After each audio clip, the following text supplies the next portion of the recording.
muito impressionada, ô Ronilson, com as declarações do governador do Rio de Janeiro ontem à tarde. Eu não sei se vocês viram isso, tá em destaque aí em alguns jornais, mas saiu no jornal o Globo de hoje, as aspas dele, inclusive.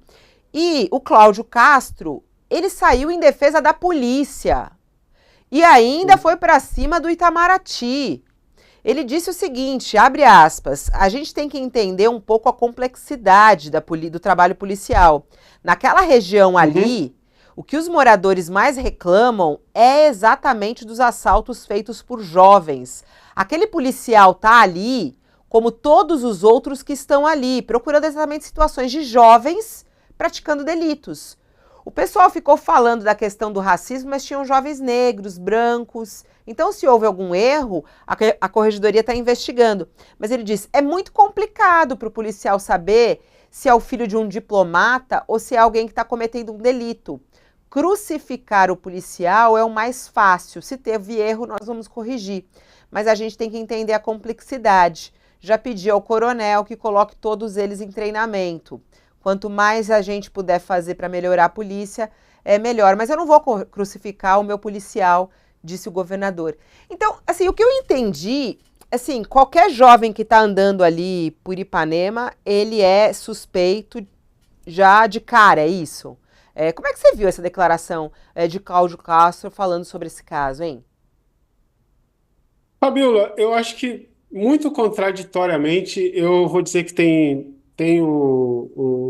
duas questões importantes. Uma, o, o governador está correto na medida em que ele é coerente com uma política que é pautada por uma estrutura racista muito forte, que é da Polícia Militar, que é da política de segurança, que é da instituição Polícia Militar.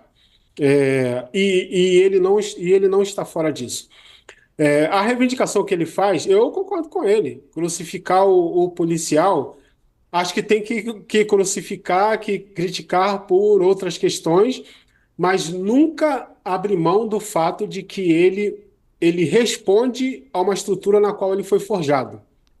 Nesse sentido, eu concordo com ele. Se a gente fica batendo no policial, é sempre a ideia de que o policial toma uma decisão sozinho, solitariamente, que não tem uma estrutura por trás, que não recebe uma ordem, que não recebe uma formação, que não recebe uma indicação, que não tem uma cultura policial. É como se ele, aleatoriamente, a despeito de uma formação ilibada, de direitos humanos, compreensiva, antirracista da polícia, esse policial surtasse, visse três jovens negros e dissesse: opa, vamos enquadrar esses três jovens negros. Não é assim que acontece.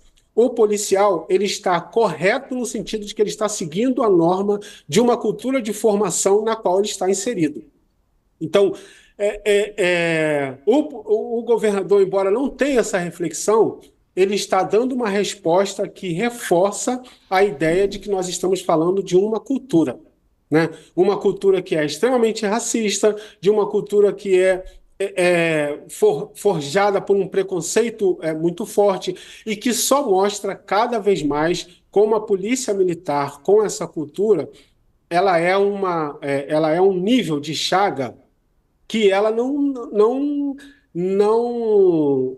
não respeita e não vê ninguém, não faz nenhuma distinção se você tem pele negra. Ele não é capaz de fazer nenhuma distinção. Nenhuma distinção. E isso vai ser uma chaga. E, tristemente, uma chaga que só vai ser uma chaga desconfortável na medida em que ele abordar ou atingir mais jovens negros que, por acaso, sejam de classe média, e mais do que ser de classe média, sejam de um nível de circulação, de uma influência que possa causar um constrangimento internacional ao Brasil, como foi o caso desses diplomatas. E, embora eu não tenha participado, eu vi, não sei se no dia ou depois, eu acho que eu vi depois, mas eu vi vocês repercutindo, e eu acho até que foi o comentário do Thales ou do Josias, mas foi muito semelhante os comentários. Acho que ambos falaram sobre se essa mesma abordagem fosse na periferia, fosse no Alemão, fosse no Jacarezinho, não ia ser empurrando para dentro do quintal e revistando, seria tirando primeiro e perguntando depois. Quiçá se atingisse letalmente um dos jovens, forjar uma cena de que eles resistiram à prisão e de que foi necessário atirar. Então, isso, ninguém está seguro. Esse é que é o dilema.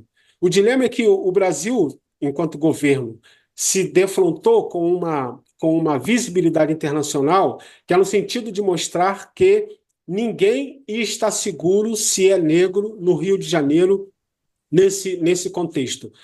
E isso é um dilema muito sério. Existe uma diferença de perspectiva entre o governador e o Itamaraty. Porque o Itamaraty sabe que, para muitos governos, né, no contexto internacional, o Brasil é visto como uma democracia minimamente funcional. Né?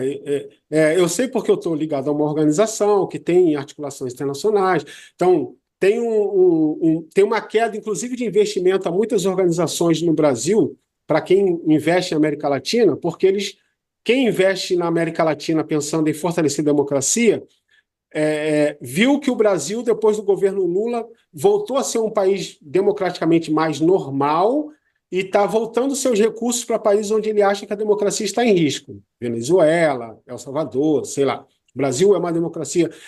E aí, você precisa explicar que o Brasil é um país com uma democracia funcional, normal, relativamente saudável, até pelas consequências do 8 de janeiro, relativamente saudável, mas que um jovem negro, mesmo sendo filho de diplomata, não pode andar na Zona Sul, porque ele continua sendo negro e ele pode ser abordado como um morador em situação de rua é abordado, e ninguém liga. Então, isso é uma chaga para o governo brasileiro, é uma chaga para o governo do Rio. E aí, só para finalizar, eu volto ao início do meu debate. A fala do governador mostra no nível de profundidade do poço que nós estamos. Porque ele está certo.